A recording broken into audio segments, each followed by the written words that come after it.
매 순간 성령 충만을 간구하라. 하나님의 말씀은 사도행전 1장 8절입니다. 오직 성령이 너희에게 임하시면 너희가 권능을 받고 예루살렘과 온 유대와 사마리아와 땅 끝까지 이르러 내 증인이 되리라 하시니라. 이 시간에는 매 순간 성령 충만을 간구하라는 제목으로 말씀을 묵상하겠습니다. 성경을 보면 우리의 삶에서 이루어지는 성령의 사역과 관련해 두 개의 단어를 발견할 수 있는데 그것은 성령의 능력과 성령의 권위입니다. 성령의 능력은 우리에게 육체적, 정신적, 감정적, 영적 능력을 주셔서 하나님의 소명을 수행하게 하십니다. 성령의 능력은 주어진 사명을 완수하게 할 뿐 아니라 난관을 극복하며 인내할 수 있는 지속적인 힘을 우리에게 제공합니다. 그래서 성령의 능력은 우리의 내면을 강하게 하여 자신감 있고 담대한 태도를 지니게 합니다. 성령의 권위는 어떤 상황에서도 최종적인 권위를 지니며 항상 하나님의 명령에 복종하게 하십니다. 그래서 성령 충만한 사람은 권위 있는 풍모를 지니며 영적인 지도자의 소질을 드러냅니다.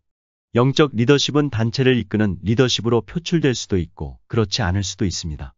우리의 삶에서 역사하는 성령의 다양한 사역을 이해하려면 이러한 성령의 능력과 성령의 권위를 기억해야 합니다. 성령은 거부할 수 없는 권위로 명령하시고 권고하시며 분명한 의도를 가지고 적극적으로 우리를 인도하십니다. 성령이 우리의 삶에서 행하시는 6가지 사역을 살펴보면 다음과 같습니다. 성령이 우리의 삶에서 행하시는 사역은 첫 번째, 성령은 죄를 책망하십니다. 이것은 가장 중요하고 으뜸되는 성령의 사역입니다. 성령이 죄를 책망하지 않으면 아무도 그리스도 앞에 나올 수 없을 것입니다. 죄에 대한 깨달음이 있어야만 우리가 죄인인 줄 알게 되고 그래야만 죄를 고백하며 하나님의 용서를 구할 수 있습니다. 회개는 인간이 구원에 이르는데 기초적이며 필수적인 것입니다. 어떤 사람도 회개 없이 구원을 받을 수는 없습니다. 그래서 우리가 예수님을 영접한 후에도 성령은 계속해서 우리의 죄를 책망하셔서 신속히 하나님께 죄를 고백하고 죄에서 돌이켜 하나님의 명령을 따르게 하십니다. 아울러 죄를 고백할 때 세상의 유혹과 영향에 더러워진 우리의 생각과 양심도 청결케 하십니다. 성령이 우리의 삶에서 행하시는 사역은 두 번째, 성령은 우리를 거듭나게 하십니다. 성령은 우리를 구원하시고 우리를 깨끗하게 하시며 우리 안에 거하시고 우리를 하나님의 자녀로 인치십니다. 에베소서 1장 13절로 14절에 그 안에서 너희도 진리의 말씀, 곧 너희의 구원의 복음을 듣고 그 안에서 또한 믿어 약속의 성령으로 인치심을 받았으니 이는 우리의 기업의 보증이 되사 그 얻으신 것을 구속하시고 그의 영광을 찬미하게 하려 하심이라. 성령으로 인치심을 받았다는 것은 우리가 하나님께 속한 존재라는 사실을 확실히 해두겠다는 의미를 함축하고 있습니다. 거듭난다는 것은 우리의 성품이 예수님의 성품을 담는 것도 포함될 수 있지만 성령이 우리를 거듭나게 하신 가장 큰 증거는 이 땅에 소망을 두지 않고 하나님과 영원한 천국에 소망을 두며 살도록 하는 것입니다. 성령이 우리의 삶에서 행하시는 사역은 세 번째, 성령은 우리를 가르치고 인도하십니다. 성령은 하나님에 관한 지식과 하나님과 동행하는 삶을 살면서 개인적으로 경험한 교훈들을 생각나게 하시고 또 하나님의 말씀을 기억하게 하고 박해를 당하거나 예수님을 전해야 할 때에 할 말을 가르치십니다.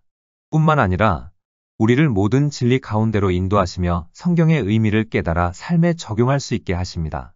요한복음 16장 13절에 진리의 성령이 오시면 그가 너희를 모든 진리 가운데로 인도하시리니 그가 자의로 말하지 않고 오직 듣는 것을 말하시며 장래의 일을 너희에게 알리시리라. 우리가 말씀을 묵상할 때에 성령의 조명을 받지 않으면 인간의 이론과 지식과 생각과 사상 그리고 율법이 나옵니다. 그러나 우리가 말씀을 묵상할 때에 성령의 조명을 받으면 예수가 나오고 예수 믿고 회개하는 삶을 살다 천국에 오라는 하나님의 뜻을 깨닫게 됩니다. 그리고 세상을 살아갈 때 인간의 지혜가 아닌 하나님의 지혜로 이기도록 인도하십니다. 성령이 우리의 삶에서 행하시는 사역은 네 번째, 성령은 우리를 위로하십니다. 성령은 하나님을 알지 못하는 사람들의 비판과 박해를 견딜 수 있는 힘을 주시고 슬픔과 외로움과 근심을 덜어버릴 수 있도록 도와주시며 우리를 영적, 정신적, 감정적, 육체적으로 온전한 사람으로 만들기 위해 우리를 위로하십니다. 성령이 우리의 삶에서 행하시는 사역은 다섯 번째, 성령은 우리에게 영적 은사를 나누어 주십니다. 영적 은사에는 두 가지 유형이 있습니다.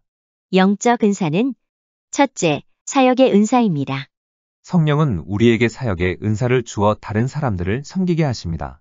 사역의 은사는 각자의 타고난 성격과 기질 그리고 우리를 향한 하나님의 목적에 알맞게 주어집니다. 이러한 사역의 은사는 상황과 환경에 따라 달라지지 않습니다.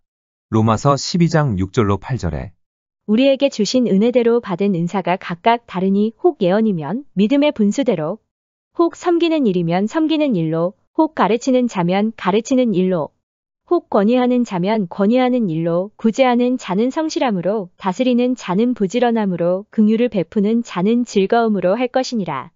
이처럼 모든 성도는 최소한 한 가지 이상의 영적 은사를 선물로 받았습니다. 때문에 우리는 스스로의 은사를 개발하는 한편 그것을 이용해 불신자들에게 복음을 전하고 그리스도의 몸을 세우는 일에 동참해야 하는 것입니다. 영적 은사는 둘째, 초자연적인 은사입니다. 초자연적인 은사는 특별한 상황에서 하나님의 뜻을 이루기 위해 성령이 우리에게 부여하는 은사입니다. 이들 은사는 고린도전서 12장 8절로 11절에 열거되어 있습니다. 어떤 이에게는 성령으로 말미암아 지혜의 말씀을, 어떤 이에게는 같은 성령을 따라 지식의 말씀을, 다른 이에게는 같은 성령으로 믿음을, 어떤 이에게는 한 성령으로 병 고치는 은사를, 어떤 이에게는 능력 행함을, 어떤 이에게는 예언함을, 어떤 이에게는 영들 분별함을, 다른 이에게는 각종 방언 말함을, 어떤 이에게는 방언들 통역함을 주시나니 이 모든 일은 같은 한 성령이 행하사 그 뜻대로 각 사람에게 나눠주시느니라. 성령의 나타남으로 표현되는 이러한 은사는 영구적이 아니라 그리스도의 몸인 교회에 특별한 필요가 있을 때 나타나는데 이들 은사는 그리스도의 몸을 세우는데 중요한 몫을 담당합니다. 이처럼 사역의 은사와 초자연적인 은사는 그리스도의 몸 전체를 성숙한 신앙 공동체로 만드시기 위해 각 성도에게 하나님의 뜻대로 나누어 주십니다. 성령이 우리의 삶에서 행하시는 사역은 여섯 번째, 성령은 우리에게 자신의 성품을 부여하십니다. 성령은 우리 안에서 자신의 형상을 이루심으로 사랑, 희락, 화평, 인내, 자비, 양선, 충성, 온유, 절제와 같은 성품을 드러내게 하십니다. 즉 성령은 우리를 변화시켜 예수님의 형상을 담게 하시는 것입니다. 우리가 예수님의 성품을 담는 것이 가장 효과적인 복음 전도의 방법입니다. 우리의 말과 태도에서 사랑과 기쁨과 화평이 우러난다면 다른 사람들도 복음을 듣고 싶어 할 것이 분명하기 때문입니다. 또 우리가 인내와 자비와 양선의 모습을 보인다면 사람들은 그리스도인들은 뭔가 다르다고 생각하게 될 것입니다. 성령이 우리 안에서 또 우리를 통해 일하시는 모든 사역은 우리의 축복을 위한 것이자 궁극적으로는 우리를 통해 하나님께 영광을 돌리게 하시기 위해서입니다. 하지만 많은 사람들이 성령의 역사를 간절히 사모하기를 주저합니다. 왜냐하면 세상과 하나님을 겸하여 섬기기 때문입니다. 성령을 충만히 받으면 왠지 세상 것을 포기해야 할 것처럼 느껴지기 때문입니다. 성령이 죄를 책망하실 때 회개함으로 자유를 얻고 거듭남을 통해 죄책감과 수치심에서 벗어나고 도움이 필요할 때 성령의 인도하심을 따르고 성령의 위로하심으로 비판과 박해를 견디고 성령의 은사를 통해 하나님의 뜻을 이루고 성령의 열매를 통해 효과적으로 복음을 전하고 성령을 통해 예수의 형상을 담게 된다면 우리는 성공적인 인생을 살게 될 것입니다. 그러므로 우리는 성령의 사역을 환영하고 성령을 적극적으로 갈망해야 합니다. 성령의 사역을 중단하게 만들 수 있는 것이 한 가지 있는데 그것은 성령의 사역을 거부하는 우리의 완고한 의지입니다. 이렇게 성령을 거부하는 행위는 노골적인 불순종에서 비롯할 수도 있고 자신의 방법과 힘을 의지해 삶을 주관하려는 좀 더 교묘한 태도에서 비롯할 수도 있습니다. 어찌되었든 성령이 우리 안에서 역사하시도록 허락하지 않으면 우리는 성령의 임재와 능력을 온전히 경험할 수 없습니다. 하지만 우리가 성령의 뜻에 복종하면 성령도 우리 안에서 자유롭게 활동하십니다. 이럴 경우 성령은 능력과 권위로 임하셔서 우리의 삶을 인도하시는 것입니다. 그렇다면 성령이 충만한 사람을 구별하는 방법은 무엇일까요?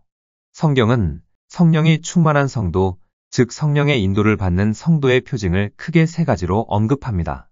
성령이 충만한 성도, 성령의 인도를 받는 성도의 표징은 첫 번째, 항상 기뻐하며 하나님께 찬양과 감사를 하며 늘 관대한 삶의 태도를 보입니다.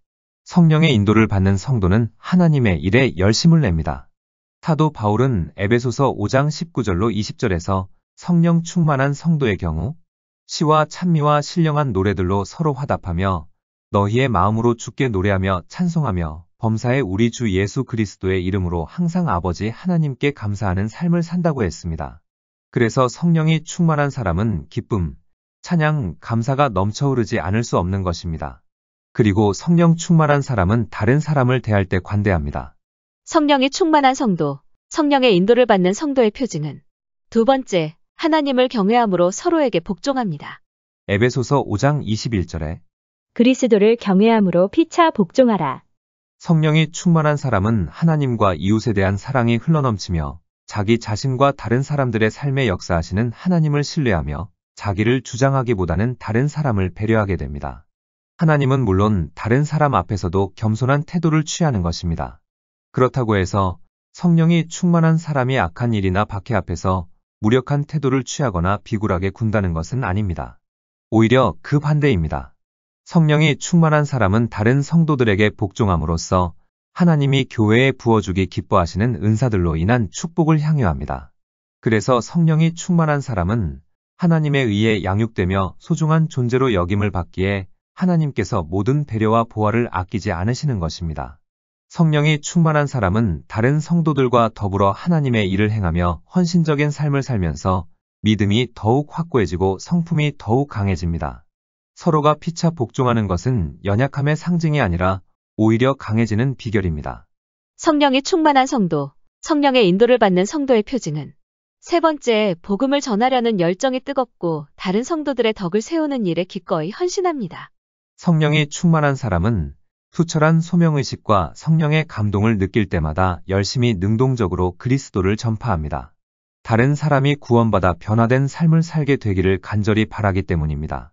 아울러 그리스도의 몸된 교회가 더욱 강하고 더욱 번성하고 영적, 감정적, 물질적 차원에서 더 큰 축복을 누리기를 원하는 마음으로 열심히 조력합니다. 복음이 만민에게 전파되는 것을 보고 싶어 하는 것입니다. 그러므로 우리는 자신을 돌아보아야 합니다. 항상 기뻐하며 하나님을 향해 찬양과 감사를 쉬지 않으며 늘 관대한 삶의 태도를 보이고 있는지, 다른 사람에게 기꺼이 복종하기를 원하는지, 내 뜻을 포기하고 하나님의 뜻을 따르려는 마음이 있는지, 다른 사람을 그리스도께 인도하는 일을 위해 최선을 다하고 있는지, 주의 몸된 교회가 성장하여 더욱더 효율적인 사역을 행할 수 있기를 진정으로 바라는지, 아니면 무엇이든 갖고 싶거나 무엇을 하고 싶은 마음이 들 때 그것을 어떻게든 얻으려고 집착하지는 않는지, 이러한 질문 가운데 하나라도 부정적인 대답이 나오는 경우라면 자신의 변화를 위해 기도해야 합니다. 성령을 영접하는 것을 어렵게 생각하는 사람도 있고 성령과 동행하는 삶을 힘들게 여기는 이들도 있습니다. 하지만 성령을 영접하는 것이나 성령 안에서 사는 삶은 생각만큼 복잡하지 않습니다. 성령을 영접하는 데 필요한 조건은 하나인데 그것은 믿음입니다. 예수님을 구주로 영접하고 예수님이 십자가에서 이루신 구원 사역을 진심으로 받아들이면 되는 것입니다. 예수님을 구주로 영접하는 순간 성령의 내주하심이 이루어지는 것입니다. 믿음에는 세 가지 속성이 있습니다. 믿음의 속성은 첫 번째, 믿음은 단순합니다. 믿기 위해서는 자신의 능력과 관점과 기술과 집안 환경과 사회적 지위와 소유와 지성을 의지하지 말고 하나님만을 전적으로 신뢰해야 합니다. 믿음은 우리의 교만을 낮춰 인간의 능력을 의지하는 모든 삶의 형태를 포기하는 것을 뜻합니다. 믿음의 속성은 두 번째, 믿음은 내면의 욕구에 영향을 미칩니다. 믿음을 가진 사람은 자신이 바라는 것보다 하나님이 원하시는 일을 더 원하고 자신의 기준과 방법에 따라 살기보다 하나님께 복종하기를 원합니다. 믿음의 속성은 세 번째, 믿음은 의지에 영향을 미칩니다. 죄를 고백하고 뉘우치는 행동은 의지에서 비롯된 것입니다. 내 뜻대로 마옵시고 주님의 뜻대로 하옵소서. 내 입을 열어 하나님이 원하시는 말만 하겠다. 내 목적을 포기하고 하나님이 원하시는 일을 하겠다. 성령의 인도를 방해하는 요소를 제거하겠다. 이러한 다짐들은 의지에서 비롯된 것입니다. 죄는 하나님을 따르는데 방해가 되는데 이러한 장애 요인을 제거하려면 의지가 필요합니다. 성령의 음성과 영감과 감동에 순종하는 것은 우리의 의지에 달려있기 때문입니다. 만약 성령이 깨닫게 하시는 죄를 회개하지 않으면 우리의 삶에서 성령의 역사는 더 이상 일어나지 않을 것입니다. 그래서 죄는 깨닫는 즉시 회개해야 하는 것입니다. 우리의 본성을 변화시키는 성령의 사역은 지속적이지만 우리는 거부할 수 있습니다. 그러므로 영적 성장을 위한 결심은 날마다 새롭게 이루어져야 하는 것입니다. 다시 말해, 우리는 매일 자신의 생각과 감정과 의지와 뜻을 하나님과 하나님 말씀 앞에 굴복시키며 성령 충만한 삶을 선택해야 하는 것입니다.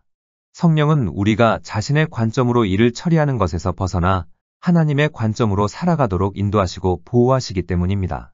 성령 세례는 단회적이지만 성령 충만은 기도할 때마다 거듭해서 새롭게 이루어지는 것입니다. 그러므로 성령 충만은 우리가 매 순간 간구해야 하는 것입니다.